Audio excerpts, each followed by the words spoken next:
আসসালামু আলাইকুম ওয়া রাহমাতুল্লাহি ওয়া বারাকাতুহু হামিদান ওয়া মুসাল্লিয়ান ওয়া মুসাল্লিমা আম্মা বা'দ।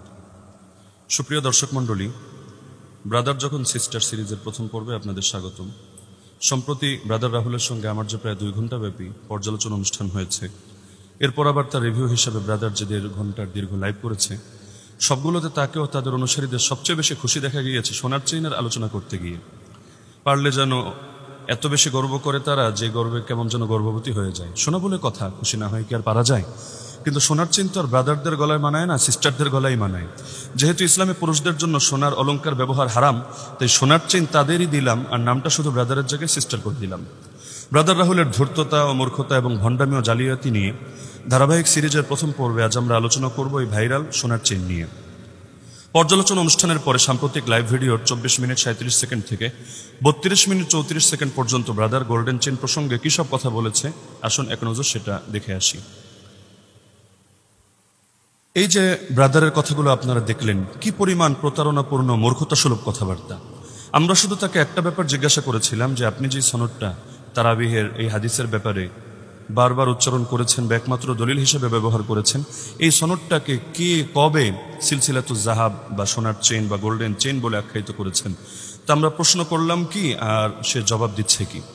এখন উদাহরণ হিসাবে জাস্ট বোঝার জন্য বলছি, কেউ যদি এসে ব্রাদার রাহুলকে গরু বলে, যদি আমরা এটা কামনা করি না বা সমর্থনও করি না, কিন্তু এখন কোনো গালিবাজ এসে যদি তাকে গরু বলে সম্বোধন করে আর ব্রাদার তাকে জিজ্ঞাসা করে সরাসরি, আচ্ছা তুমি যে আমাকে গরু বললা তোমার দলিল কি?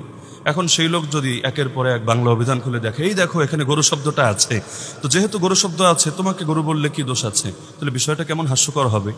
অভিধানে গরু শব্দ আছে, এটাতে সমস্যা তো নেই, কিন্তু এই গরু শব্দটা যখন তার উপর প্রয়োগ করছে, এর উপর কি আলাদা দলিল দিতে হবে না? তো এখন হাদিস শাস্ত্রের মধ্যে সিলসিলাতুজ জাহাব আছে, তো কি হয়েছে, এত সমস্যা?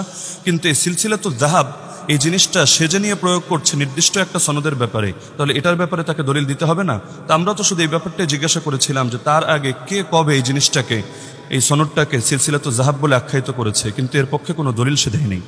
তো এখন আমরা পয়েন্ট ধরে ধরে ব্রাদার রাহুলের উদ্দেশ্যে 10টা প্রশ্ন ছড়িয়ে দিচ্ছি। সিস্টার না হয়ে বাস্তবেই যদি সে ব্রাদার হয়ে থাকে, তাহলে সে যাতে সবগুলোর জবাব দিয়ে দেয়। 1 নম্বর, মালিক আন মোহাম্মদ বিন ইউসুফ আন সাইব বিন ইয়াজিদ। তারাবিহের এই যে 11 রাকাতের আসরের এই সনদটাকে সিস্টার রাহুল বা ব্রাদার রাহুলের আগে কোন ইমাম সিলসিলাতুজ জাহাব বা গোল্ডেন চেইন বলেছেন, এর প্রমাণ তাকে দিতে হবে। সুনির্দিষ্টভাবে সেই ইমামের নাম ও গ্রন্থসূত্র উল্লেখ করতে হবে, কোনো তাকিয়া বা ভাওতাবাজি চলবে না। যদি এটা তার বানানো সিটি গোল্ডের চেইন হয়, তাহলে নিজের গলায় পরিধান করে নারীদের মতো উদ্বাহন নৃত্য করুক। আর যদি শাস্ত্রীয় ইমামগণের সর্বসম্মত মত দ্বারা প্রমাণিত হয়, তাহলে বাপের বেটা হয়ে থাকলে সবিস্তারে তাদের রেফারেন্স সামনে আনুক। 2 নম্বর প্রশ্ন, সে বলেছে সিলসিলাতুজ জাহাব তথা গোল্ডেন চেইন এর সংজ্ঞা সে দিয়েছে একেবারে স্লাইড দেখিয়ে দেখিয়ে, অর্থাৎ ইমাম মালিক রাহিমাহুল্লাহ এবং সাহাবিদের মাঝে মাত্র একজন রাবির পার্থক্য, যেটাকে গোল্ডেন চেইন বলে। বা ইমাম মালিক ও যে কোনো সাহাবির মধ্যে যে কোনো একজন বর্ণনাকারী থাকলেই সেই সনদকে সিলসিলাতুজ জাহাব বলা হবে। এই সংজ্ঞা ব্রাদার কোথায় পেয়েছে, যার ভিত্তিতে সাহাবী সাইব বিন ইয়াজিদ ও ইমাম মালিকের মধ্যে শুধু মোহাম্মদ বিন ইউসুফের নাম দেখেই এটাকে সিলসিলাতুজ জাহাব বলে ঘোষণা করে দিয়েছে? সে তার ভিডিওতে একাধিকবার দাবি করেছে এটা আমার পরিভাষা না, মুহাদ্দিসগণ সরাসরি এই পরিভাষা রচনা করেছেন। আচ্ছা, এই দাবির পক্ষে সুস্পষ্ট প্রমাণ সুনির্দিষ্টভাবে মার্ক করে স্লাইড বানিয়ে জাতির সামনে আনুক দেখি, না হলে মিথ্যা, বাটপারি, ধোঁকাবাজি, প্রতারণা, জালিয়াতির জন্য আল্লাহর কাছে এবং অডিয়েন্সের কাছে ক্ষমা প্রার্থনা করুক। প্রয়োজনে সিদ্দিকের মতো বলে দেখ, আমার ভুল হয়েছে, আমাকে ক্ষমা করে দেন। 3 নম্বর প্রশ্ন, আপনারা দেখেছেন মাত্র কয়েক মিনিটের মধ্যে বেচারা 3 বার বলেছে ইমাম হাজার আসকালানি। আচ্ছা, ইমাম হাজারটাকে, হাজার মানে তো পাথর, সে কি পাথরকে ইমাম মানা শুরু করেছে নাকি? যেমন অনেকে পাথরকে দেবতা পর্যন্ত মানে। আমরা তো ইবনে হাজারকে চিনি, ইমাম হাজারকে চিনি না।